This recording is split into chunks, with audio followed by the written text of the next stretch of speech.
संतान के रूप में कौन आता है? पूर्व जन्म के कर्मों से ही हमें इस जन्म में माता पिता, भाई बहन, पति पत्नी, प्रेमिका, मित्र शत्रु, सगे संबंधी इत्यादि संसार के जितने भी रिश्ते नाते हैं सब मिलते हैं, क्योंकि इन सब को हमें या तो कुछ देना होता है या इनसे कुछ लेना होता है। वैसे ही संतान के रूप में हमारा कोई पूर्व जन्म का संबंधी ही आकर जन्म लेता है, जिसे शास्त्रों में 4 प्रकार का बताया गया है। 1. अणानुबंध पुत्र। पूर्व जन्म का कोई ऐसा जीव जिससे आपने ऋण लिया हो या उसका किसी भी प्रकार से धन नष्ट किया हो, वह आपके घर में संतान बनकर जन्म लेगा। वह अपना धन बीमारी में या व्यर्थ के कार्यों में तब तक नष्ट करेगा जब तक उसका पूरा हिसाब न हो जाए। 2. शत्रुपुत्र। पूर्व जन्म का कोई दुश्मन आपसे बदला लेने के लिए आपके घर में संतान बनकर आएगा। बड़ा होने पर वह माता पिता से मारपीट, झगड़ा करेगा या उन्हें सारी जिंदगी किसी न किसी प्रकार से सताता ही रहेगा। वह हमेशा कड़वा बोलकर उनकी बेइज्जती करेगा और उन्हें दुखी रखकर ही खुश होगा। 3. उदासीन पुत्र। इस प्रकार की संतान न तो माता पिता की सेवा करती है, न ही कोई सुख देती है। वह उन्हें उनके हाल पर मरने के लिए छोड़ देती है।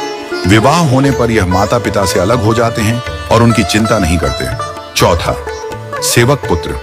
पूर्व जन्म में यदि आपने किसी की खूब सेवा की है तो वह अपनी की हुई सेवा का ऋण उतारने के लिए आपकी सेवा करने के लिए पुत्र बनकर आता है। जो बोया है वही तो काटोगे। यदि अपने माता पिता की सेवा की है तो ही आपकी संतान बुढ़ापे में आपकी सेवा करेगी, वरना कोई पानी पिलाने वाला भी पास न होगा। आप यह न समझें कि यह सब बातें केवल मनुष्य पर ही लागू होती हैं। इन 4 प्रकार में कोई भी जीव आ सकता है। यदि आपने किसी गाय की निस्वार्थ भाव से सेवा की है तो वह भी पुत्र या पुत्री बनकर आ सकती है।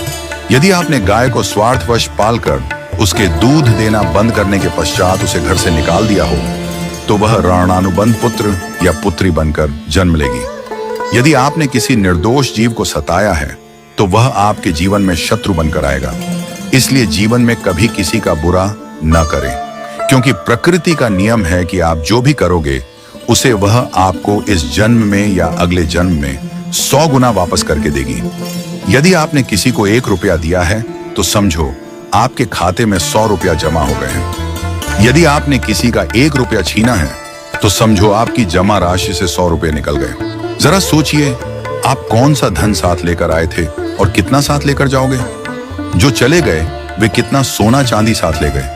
मरने पर जो सोना चांदी धन दौलत बैंक में पड़ा रह गया, समझो वह व्यर्थ ही कमाया। औलाद अगर अच्छी और लायक है तो उसके लिए कुछ भी छोड़कर जाने की जरूरत नहीं है, वह खुद ही कमा लेगी। और औलाद अगर बिगड़ी या नालायक है तो उसके लिए जितना भी धन छोड़कर जाओ वह चंद दिनों में सब बर्बाद करके ही चैन लेगी।